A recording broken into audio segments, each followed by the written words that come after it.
1.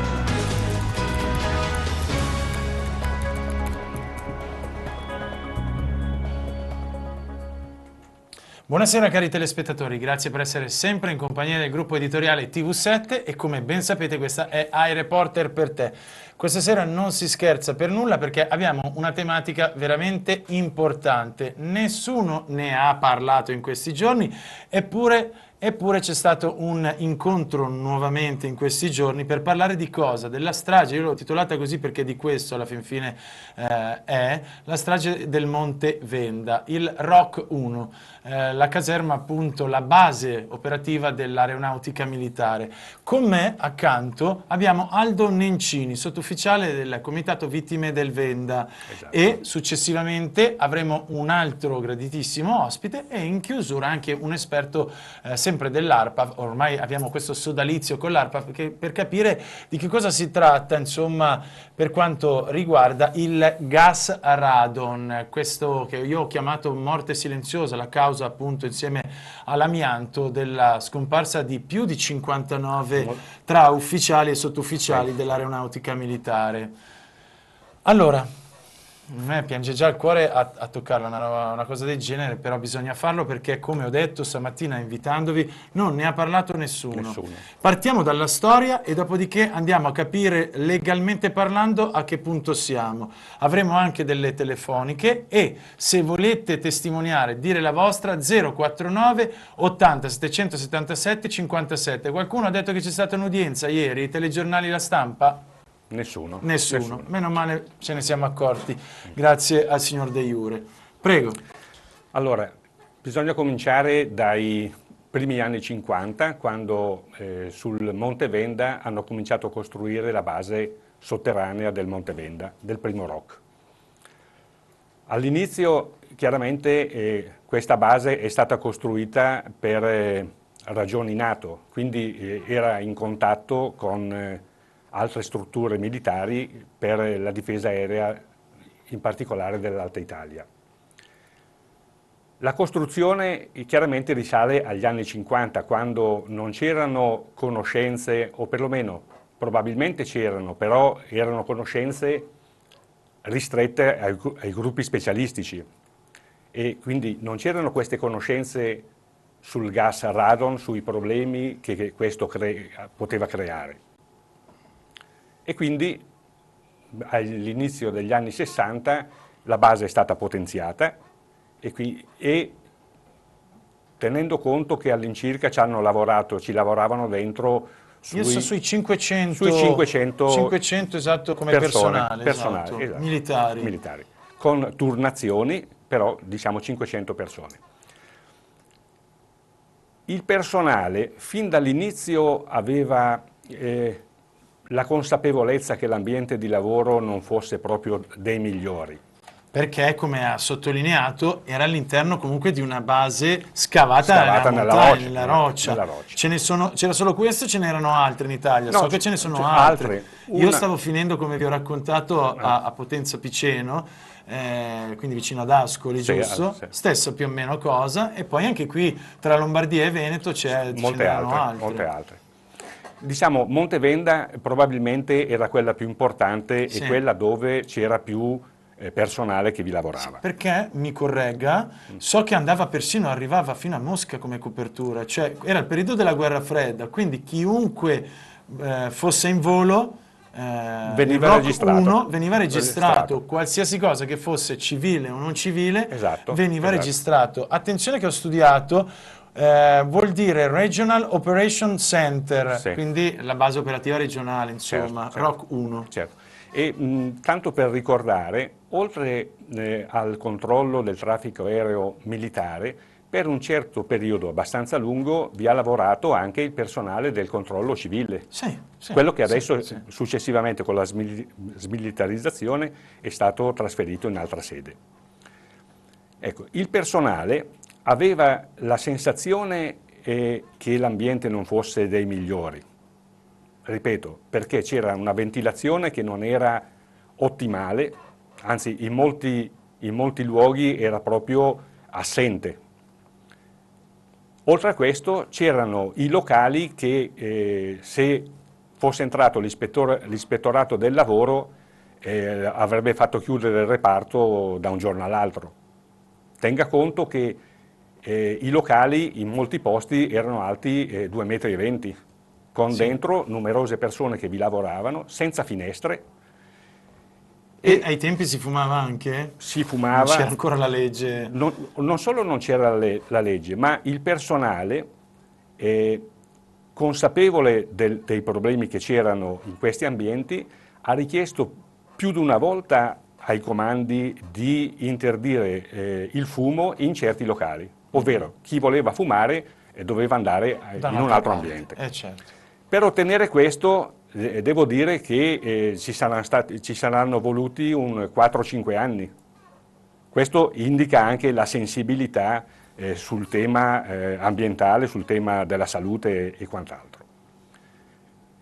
Il personale, ripeto, più di una volta ha fatto richiesta perché, premesso, queste richieste erano molto estemporanee, cioè non si sapeva che c'era il radon, si aveva solo la sensazione di disagio, vuoi perché l'aria non la sentivi buona, ecco. In qualche occasione, per assecondare il personale, hanno fatto delle misure, dei controlli, dei risultati dei quali noi non siamo mai venuti a conoscenza. La risposta che ci è stata data in queste situazioni è stata che è tutto a posto, non ci sono problemi e avanti così. Aldo, un secondo solo perché abbiamo appena iniziato e già abbiamo un telespettatore, credo che vuole o fare domande o dire la sua. Io, questo è il mio stile, lo sapete, non dico mai i nomi di nessuno per privacy. Buonasera! Buonasera e complimenti per la trasmissione. Grazie. Senta, lei vuole testimoniare, vuole raccontare, vuole fare delle domande? A lei la parola. Niente, io praticamente volevo soltanto fare una testimonianza riguardo il problema del Venda. Io sono uno degli ultimi che praticamente, diciamo, che lavorava al Venda prima di essere chiuso. Quindi lei ha lavorato per quanto tempo nella caserma, nella base? Per 32-33 anni. 32-33 anni, caspita. Prego, a lei la parola. Praticamente niente. Io volevo raccontare un po' la situazione come è stata e perché anche... Sì, perché noi qui stiamo parlando del fatto che c'erano degli ambienti che non erano di certo a norma, che c'erano delle richieste fatte proprio dai militari che venivano ignorate, e a lei quindi di nuovo la parola per la sua testimonianza. Sì, diciamo che il problema, la nostra preoccupazione è nata soprattutto dopo quello che già ha raccontato il signor Nencini. Nel 2005 è esploso un po' il problema, nell'inverno del 2005, in pratica quando l'ARPAV ha effettuato le prime misurazioni, i dosimetri sono risultati tutti leggibili, per motivi non identificabili al momento, attenzione, però dopo abbiamo capito subito che questi erano, perché erano in saturazione. Quindi il problema fu molto grave. Nel periodo successivo, nel secondo semestre, mentre anche lì tutti i dosimetri sono risultati superiori praticamente alla norma di legge, che era della legge 240 del 2000. Ecco. A quel punto noi praticamente abbiamo cercato di allontanarci dal Venda in pratica, facendo delle domande ai nostri superiori e tutto il resto. Cioè ognuno di voi chiedeva di essere mandato da un'altra parte, giusto? Certo, a quel punto lì il coso era quello, soltanto che purtroppo non siamo stati, diciamo, ascoltati in quel momento e siamo stati costretti a fare una denuncia vera e propria. In pratica abbiamo fatto un'istanza tramite l'avvocato e abbiamo mandato praticamente allo Stato Maggiore, la vostra richiesta, al Tribunale di Padova, alla Procura della Repubblica e tutto il resto. E in pratica dopo circa 10 giorni siamo stati allontanati dal Venda. In pratica questo è stato in sintesi il discorso, altrimenti saremmo rimasti ancora su, chissà per qualche altro tempo. Però purtroppo 50 e 59, insomma di più, perché purtroppo il tempo sta andando avanti, non ce l'hanno fatta. Sì, ma quello lì, infatti noi in quel momento lì, la nostra preoccupazione era nostra, ma anche delle persone che già erano ammalate, ma soltanto che la maggior parte delle persone non sapeva ancora nulla di questo. Certo, certo, Cioè, non e sapevano, soprattutto non avevano non si conoscenza. collegava la cosa. Esatto, ma allora il problema è che dopo che noi siamo stati praticamente spostati a Padova, il bello è successo che la settimana successiva allora noi potevamo andare su Alvenda soltanto per casi limiti o molto gravi, tipo mezz'ora, un'ora, e dovevamo andare su con la tuta, le maschere e tutto il resto, quando fino alla settimana prima eravamo rimasti senza alcun tipo di protezione. Questo in che questo è stato anno però? In difficile. che anno? In che anno? Qui parliamo, allora, noi, le prime misure dell'ARPAV sono state fatte nell'inverno 2005, Sì. noi la denuncia l'abbiamo fatta a giugno 2008, siamo stati spostati l'8 luglio 2008. E con le tute, quando è che andavate su? Andavamo su in casi urgenti con le tute e con le maschere No, praticamente. in che anno Ma, più o meno?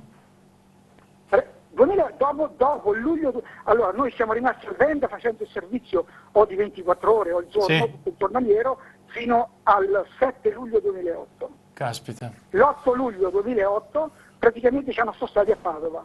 Ho fatto questa domanda, c'è una motivazione e ne parlerò a breve adesso con Nencini ponendo a lui la domanda. Io la ringrazio, grazie per la sua testimonianza. Sì, sì. Un'ultima domanda, lei di cosa si occupava all'interno della base? Tecnico. Tecnico, Manutenzione di apparecchiature tecniche per il controllo del traffico aereo. un po' come Nencini, giusto?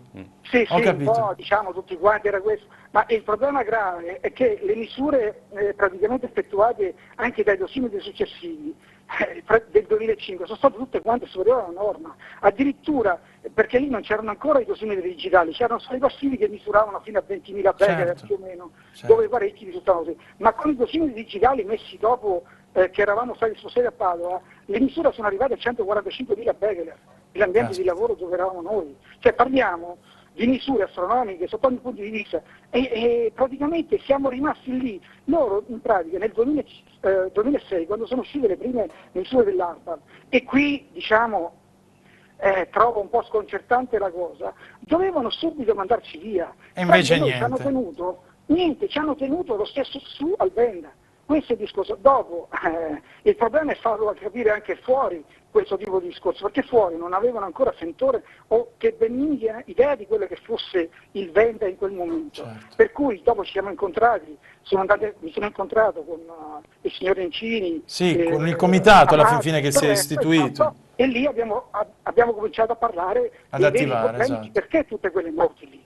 Cioè, ma qui comunque il discorso rimane sempre uno, che alla fine nessuno ci ha mai tutelato, ci hanno lasciato lì su e quindi cioè, senza nessun tipo di protezione. Considerando sempre che, ribadisco, una settimana prima eravamo lì al Venda Sì. 24 ore. E senza dopo con la nessuna tutina. protezione. Dopo 10 minuti, mezz'ora, andavamo su con la maschera tutta da Certo. buttare, da distruggere dopo l'uso che c'era. Quindi Io la situazione ringrazio, era- grazie della sua testimonianza. Prego.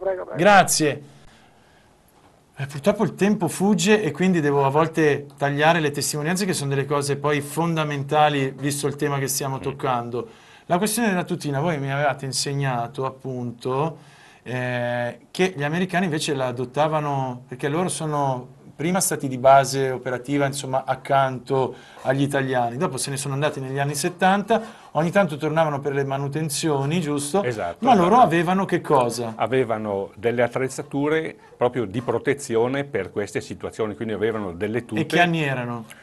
Anni, diciamo, diciamo per essere sicuri, dagli anni 80. Ecco. Ok, Tanto qui stiamo parlando del 2005, post 2005 e le tutine gli italiani le hanno viste dopo il 2005 Esatto. e gli altri invece negli anni 80. Però vi chiedo, ma voi, personale della base, non vi è venuto il dubbio perché mi avete raccontato che loro poi erano da buttare, giusto Certo, subito certo. dopo, da bruciare, cosa si faceva? Loro le tute le bruciavano, però la sensazione che qualcosa Non di andasse. anomalo, che non andasse, c'era.